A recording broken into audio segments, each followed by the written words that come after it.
بسم الله الرحمن الرحيم الحمد لله والصلاة والسلام على سيدنا محمد وعلى آله وأصحابه أجمعين أما بعد.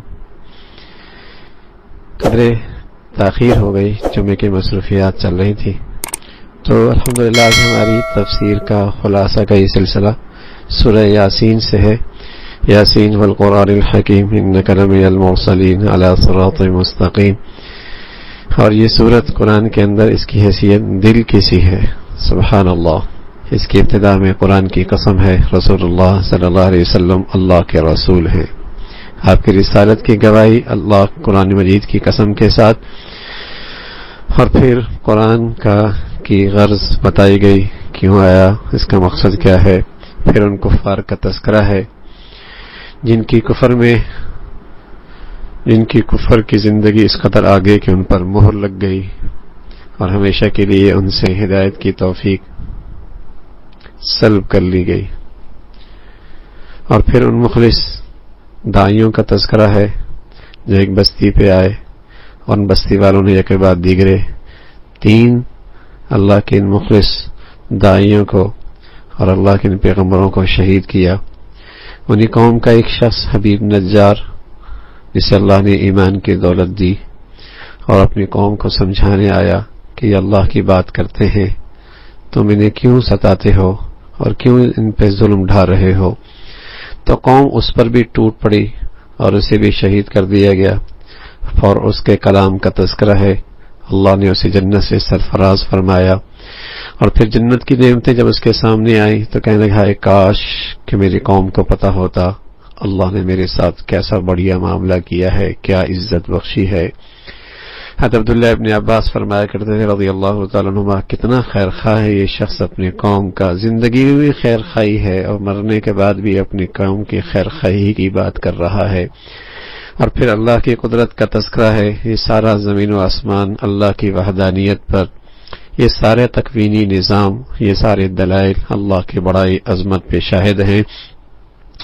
اور ہر چیز کو اللہ رب العزت نے پیدا فرمایا. یہ سورج چاند کا نظام اور یہ چاند کا سلسلہ اور یہ سورج کا سلسلہ اپنے اپنے طے شدہ جگہوں پر ان کا آنا اور جانا، رات دن کا یہ سارا نظام ہے. اور پھر اللہ رب العزت نے آخرت کا تذکرہ فرمایا اور اس سورت کے آخر تک اللہ کی آخرت کی زندگی کا تذکرہ ہے. نفخہ سور پھونکا جائے گا اور لوگ قبروں سے اٹھیں گے اور حیرت سے کہیں گے، کس نے ہمیں آرام کی جگہ سے اٹھا دیا. یہ ہے وہ سچا وعدہ جو رحمان نے کیا ہے، رسولوں نے سچ کہا ہے.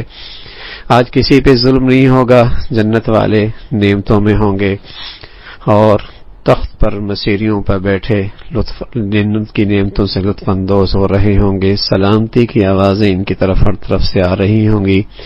اور وہ مجرم جو دنیا کے اندر ایمان والوں کے ساتھ، اہل دین کے ساتھ، اللہ کے نیک اور فرما بردار بندوں کے ساتھ ملے جلے رہتے تھے، لیکن وہاں انہیں علیحدہ کر دیا جائے گا.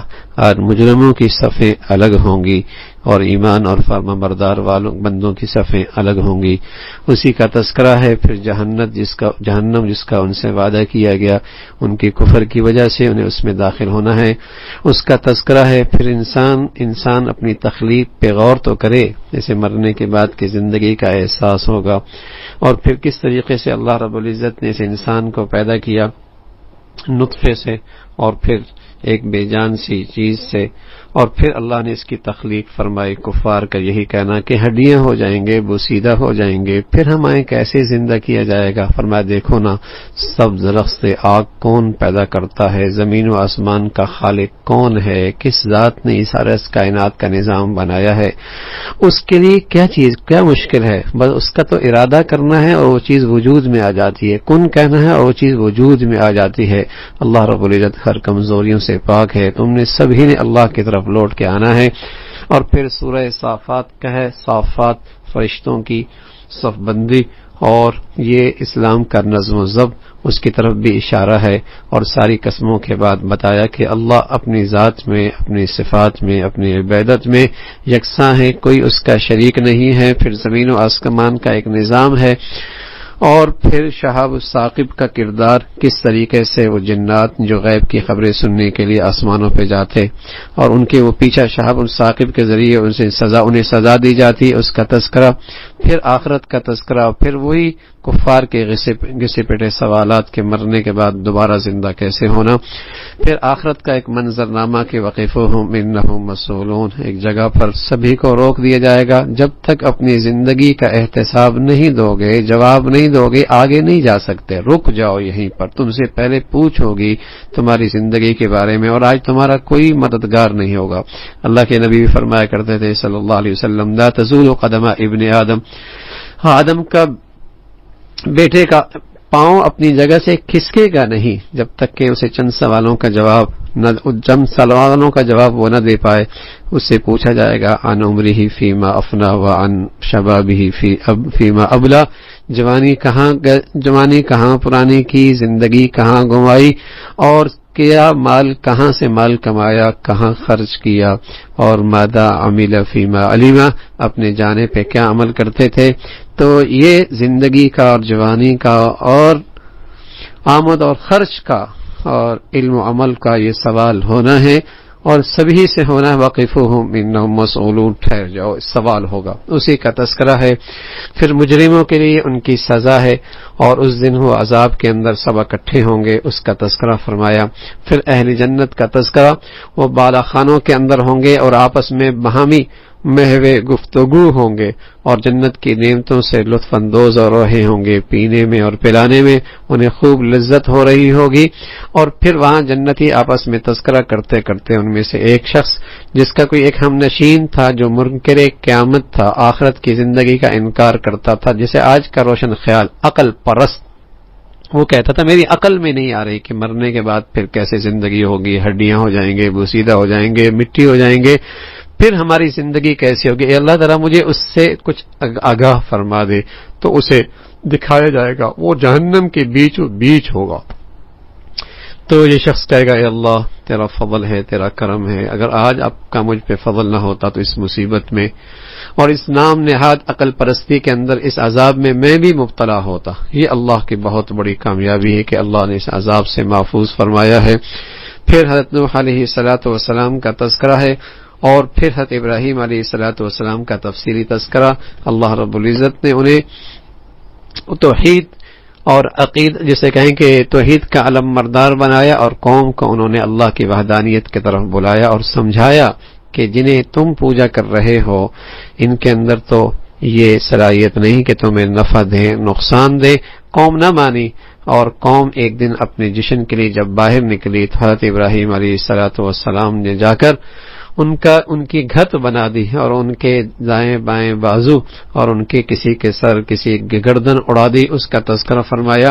اور یوں ان معبودوں کی بے بسی کا اظہار اور اعلان اور دعوت اس طریقے سے حضرت ابراہیم علیہ السلام نے اپنے قوم کو دی۔ پھر حضرت ابراہیم علیہ السلام اللہ کے سچے خلیل ہیں، اللہ کے سچے خلیل ہیں، بڑی بڑی آزمائشوں کی گھاٹیوں سے ہمیشہ کامیابی سے گزرے ہیں، اور ایک بہت بڑی آزمائش جو ساری آزمائشوں اور امتحانوں سے بڑھ کر امتحان تھا، ابراہیم علیہ السلام جو سالوں دعاؤں کے بعد اللہ نے یہ اولاد اسماعیل علیہ السلام کی شکل میں دی تھی۔ حکم آیا کہ اسے ذبح کر دو، میرے نام پہ ذبح کر دو۔ سبحان اللہ، اللہ کی ذات سے ایسی محبت، ایسی وفا، ایسی دوستی کہ پیچھے مڑ کے یہ نہ کہا کہ اللہ دنیا کی کسی مہذب سلطنت میں ایسا نہیں کہ باپ بیٹے کے گردن پہ چھری چلا دے، کیوں کیسے، فلسفہ لوجک کیا ہے، کچھ نہیں۔ اللہ اور اللہ کے رسول کی محبت آ جائے، سبحان اللہ، آدمی کو اللہ کے رسول کی زندگی پر شرع اللہ کے حکموں اور نبی کی زندگی پر شرع صدر نصیب ہو جاتا ہے۔ پھر کیوں کا سوال نہیں رہتا، پھر لوجک کا سوال نہیں رہتا، پھر یہ کہ اللہ نے کہہ دیا یہی سب سے بڑی لوجک ہے، اللہ کے رسول نے کہہ دیا یہی سب سے بڑی عقل مندی کی بات ہے کہ اللہ کے رسول کی اطاعت کی جائے۔ تو حضرت ابراہیم علیہ السلام دوستی میں، وفاداری میں سچے تھے، پیچھے مڑ کے نہ کہا اے اللہ یہ کیسا حکم ہے کہ باپ بیٹے کے گردن پہ چھری چلا دے۔ چلانے کے لیے آگے بڑھے ابراہیم علیہ السلام نے صاحبزادے سے پوچھا خواب آئی ہے، اللہ کا حکم ہے، بیٹے کیا رائے ہے؟ مفسرین نے لکھا، اہل علم نے بتایا کہ ابراہیم علیہ السلام کا یہ سوال اس لیے نہیں کہ اگر بیٹے نے انکار کر دیا تو اللہ کے حکم موقوف ہو جائے گا اور اس میں کچھ تاخیر ہو جائے گی، نہ وہ تو اس لیے پوچھ رہے تھے کہ بیٹی کی تربیت میں اثر کتنا ہوا، اور بیٹے کا میرے گھر میں جب میں نے لقمہ حلال کھلایا اور پاکیزہ ماحول دیا اور پاکیزہ تربیت کی تو دیکھو تو صحیح اس کے اثرات میرے بچے کی تربیت میں کتنے ہیں۔ تو بیٹا ابراہیم علیہ السلام کے اور اسماعیل علیہ السلام کی شکل میں تھے، جن کے صلب سے امام الانبیاء خاتم النبیین نے آنا تھا۔ تو قربانی ہی سے ابتدا بنی ہے نا، قربانی سے ابتدا بنی ہے، قربانی سے ابتدا بنی ہے، اللہ کے نام پر جانے ساری سے اس امت کی ابتدا ہوئی ہے۔ تو ابراہیم علیہ السلام کے بیٹے کہنے لگے ابا جلدی کیجئے نا، اللہ کے حکم میں تاخیر نہ کیجئے، مجھے آپ صبر کرنے والوں میں پائیں گے۔ ابراہیم علیہ السلام نے بیٹے کو بچھاڑا اور پیشانی کے بل لٹایا، اس خیال سے کہ نظر چہرے پہ نہ پڑے، کہیں ایسا نہ ہو کہ چہرے کی محبت چہرے پہ نظر پڑنے سے کہیں اللہ کے حکم کی تعمیل میں تاخیر نہ ہو جائے۔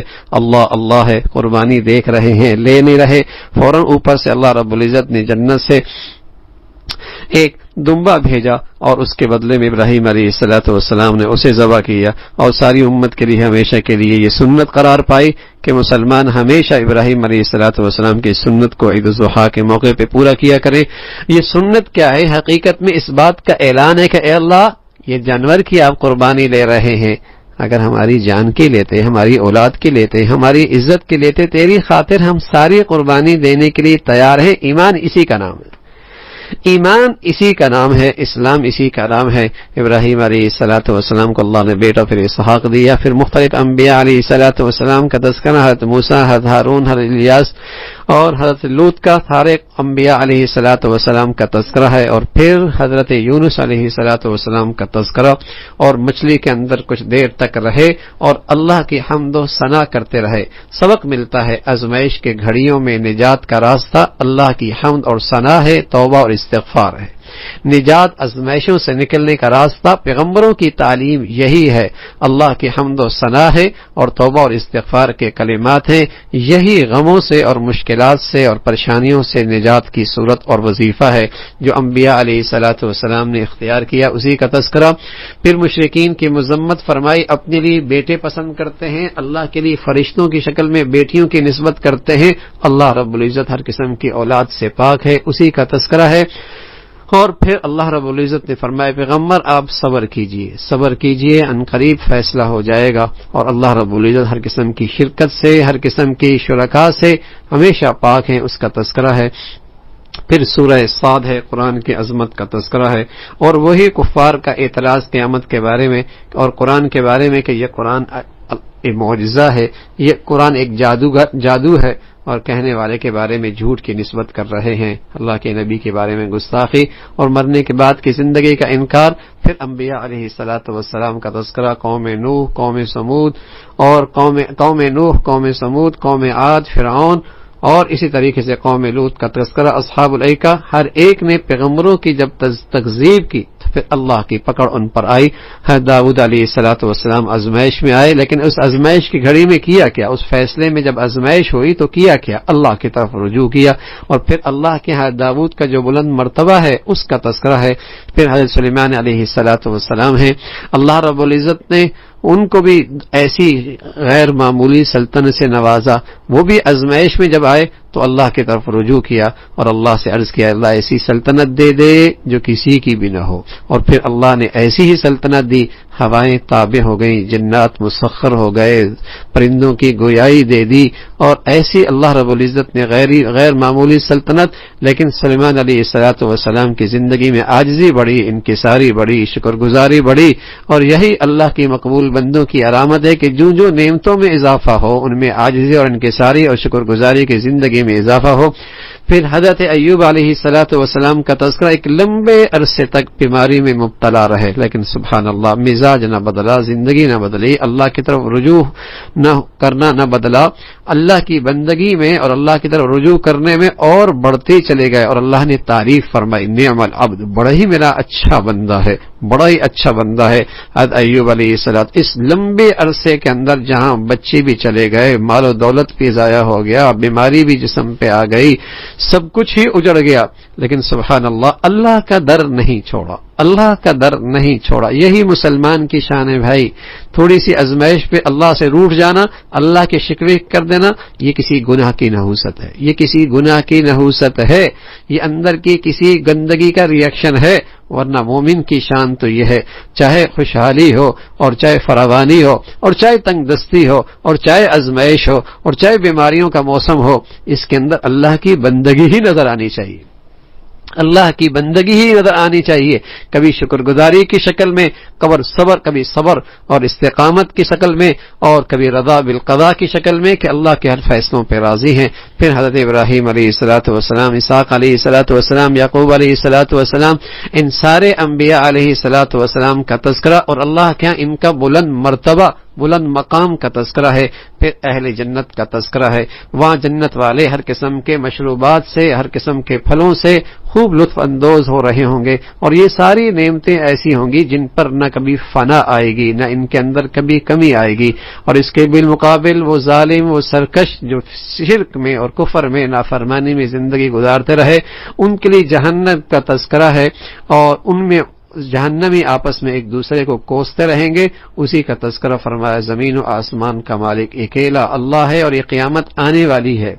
پھر انسان کی پیدائش کا تذکرہ ہے. اللہ نے اسے مٹی سے پیدا فرمایا، اور سارے فرشتوں نے انسان کو سجدہ کیا سوائے شیطان کے، اس نے انکار کیا. اور وجہ انکار کی تکبر شیطانی گناہ ہے، تکبر شیطانی گناہ ہے. اور زمین پر سب سے پہلے جو اس کائنات میں راندہ درگاہ ہوا وہ شیطان ہوا، اور وجہ تکبر بنا. اور تکبر ایسا مرض ہے کہ تکبر کی نحوست سے آدمی حق قبول کرنے سے محروم رہتا ہے.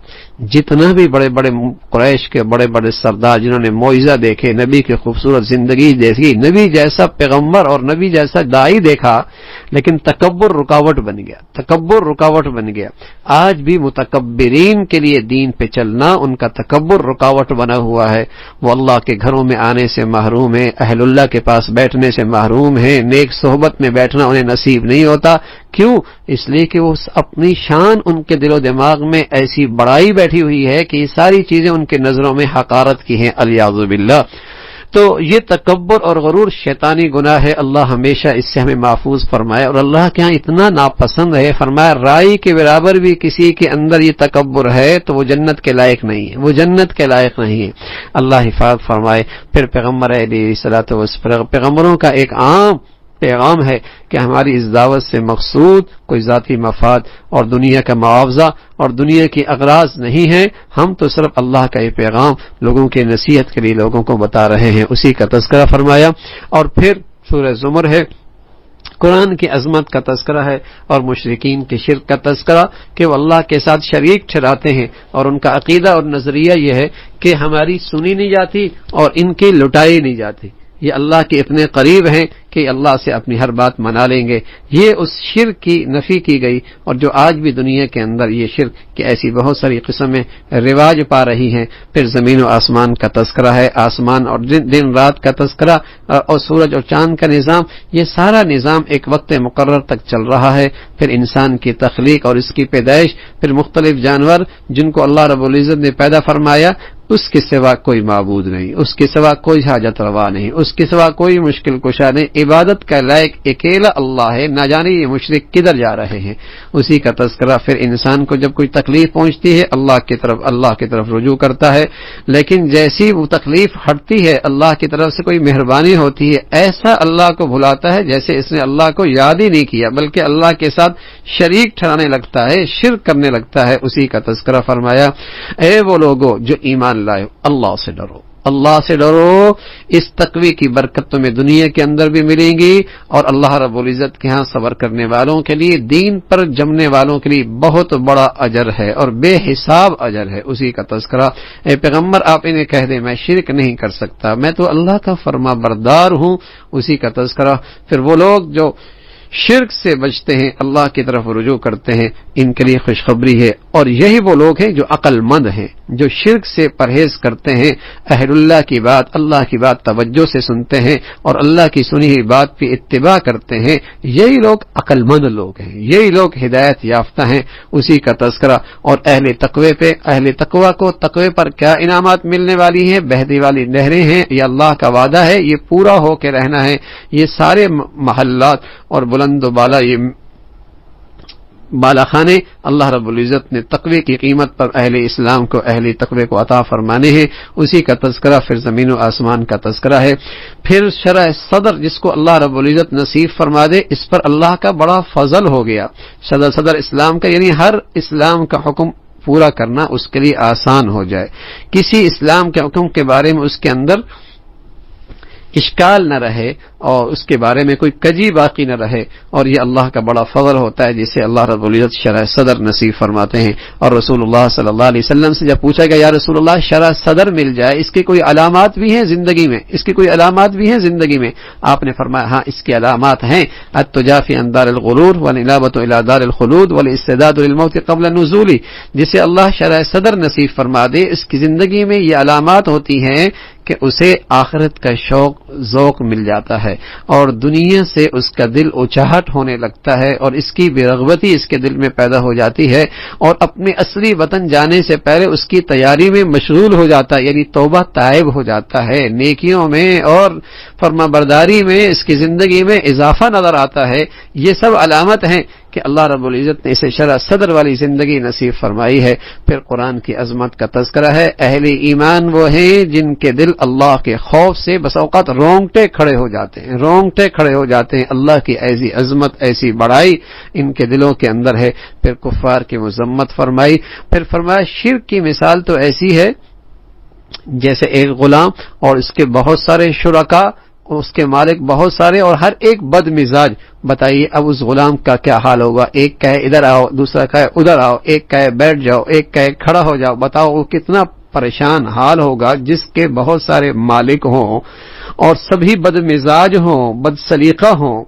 تو ایک تو اس کی مثال مشرک کی سی ہے کہ مشرک کے بہت سارے معبود ہیں، کس کس کو راضی کرے گا؟ اور دوسرا اس غلام کی مثال جس کا آقا ایک ہی ہو اور وہ بھی سلیقہ مند اور با اخلاق ہو، تو بتائیے اس کو کتنا دل جمی نصیب ہوگی اور دلی اطمینان اسے نصیب ہوگا۔